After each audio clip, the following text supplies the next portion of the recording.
नमस्कार दोस्तों, मेरा नाम है अपर्णा और आज सीडीपी की सेकंड क्लास में हम सीखेंगे परिपक्वता यानी मैच्योरिटी, अधिगम जिसे कहते हैं लर्निंग, ये दोनों क्या होते हैं इनके बारे में और किस तरह परिपक्वता और अधिगम दोनों का संबंध है विकास से। तो चलिए शुरू करते हैं। चलिए अब हम पढ़ेंगे परिपक्वता यानी मैच्योरिटी के बारे में। तो परिपक्वता का जो संबंध है वो स्वाभाविक विकास से है। स्वाभाविक विकास से है। परिपक्वता का संबंध किससे है? स्वाभाविक विकास से। स्वाभाविक विकास क्या होता है? तो जब आयु बढ़ने के साथ साथ, जब हमारी आयु बढ़ती है तो आयु बढ़ने के साथ साथ क्या होता है? हमारी बुद्धि का भी विकास होता है। ठीक।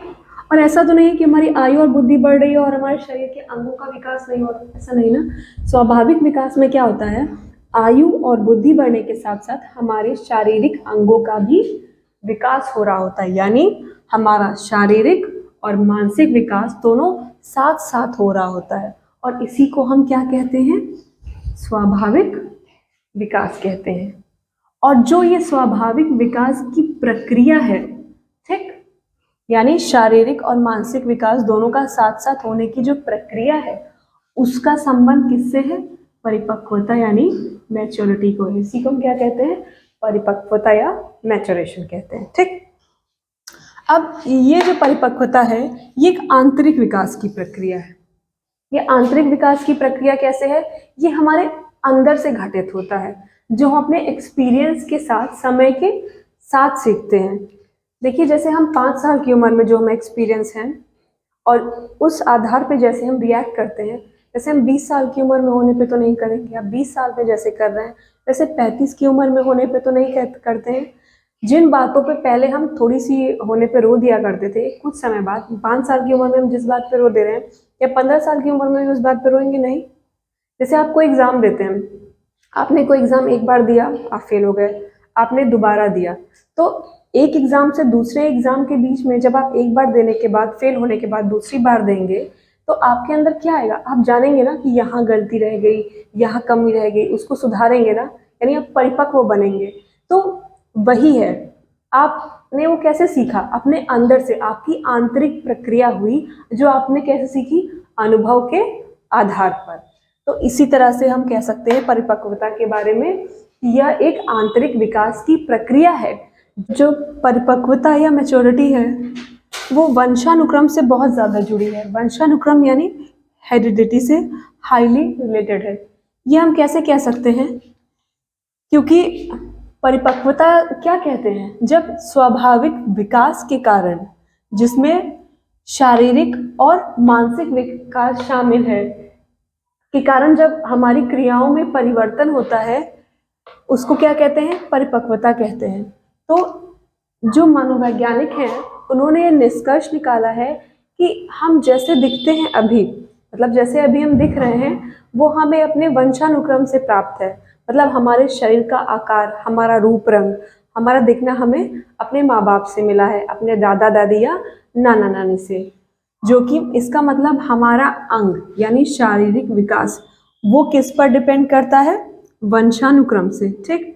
और इसके अलावा मनोवैज्ञानिकों ने रिसर्च में ये भी निष्कर्ष निकाला है कि हमारी बुद्धि या हमारा मानसिक विकास भी किससे जुड़ा हुआ है? हमारे वंशानुक्रम से। मतलब अगर किसी के माँ बाप बहुत तीव्र बुद्धि वाले हैं तो ये माना जाता है कि बच्चा भी बहुत तीव्र बुद्धि का होगा, और अगर माँ बाप की बुद्धि कम हो, औसत हो, तो ये माना जाता है कि बच्चे की बुद्धि भी कम या औसत होगी। तो ये किससे जुड़ा है बुद्धि का विकास? ये भी वंशानुक्रम से जुड़ा है। और ये दोनों किससे जुड़े हुए हैं? परिपक्वता से।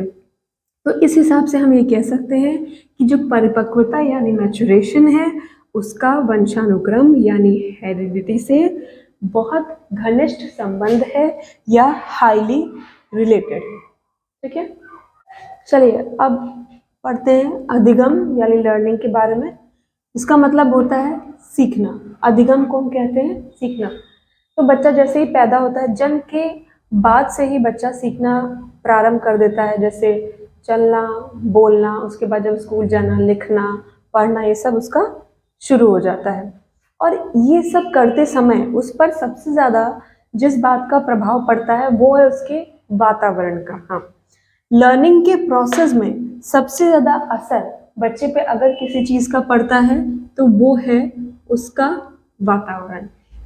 ये देखा गया है कि वो बच्चे जो बहुत ही शांत साफ सुथरे वातावरण में रहते हैं, उनके सोचने का तरीका, उनके काम करने का तरीका, और वो बच्चे जो गंदी जगह पे रहेंगे या जहाँ रोज लड़ाइयाँ होती रहती हों, उनके रहने और काम करने के तरीके में बहुत भिन्नता होती है।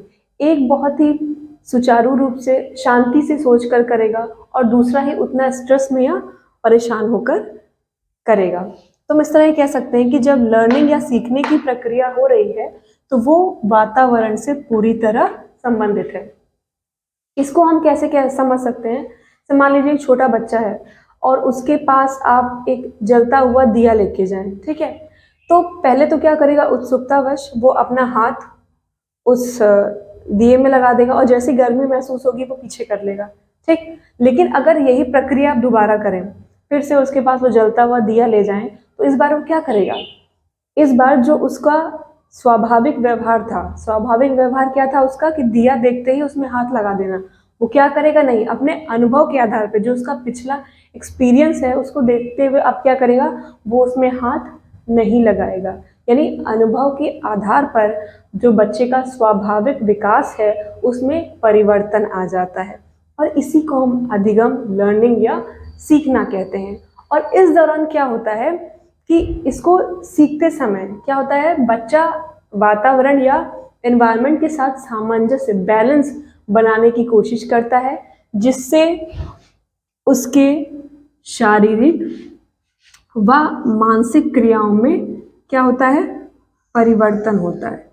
और ये परिवर्तन क्यों होता है, चेंजेस क्यों हो रहे हैं? क्योंकि हमें क्या चाहिए? डिजायरेबल रिजल्ट चाहिए, ठीक है। मन वांछित परिणाम के लिए क्या होता है? ये परिवर्तन होते हैं, और इसी को हम क्या कहते हैं? अधिगम कहते हैं। अब अधिगम क्या है? ये एक जटिल प्रक्रिया है। ये क्या है? एक जटिल प्रक्रिया है, और इसको करने में हमें बहुत मेहनत यानी एफर्ट, मेहनत और प्रैक्टिस यानी अभ्यास की ज़रूरत होती है।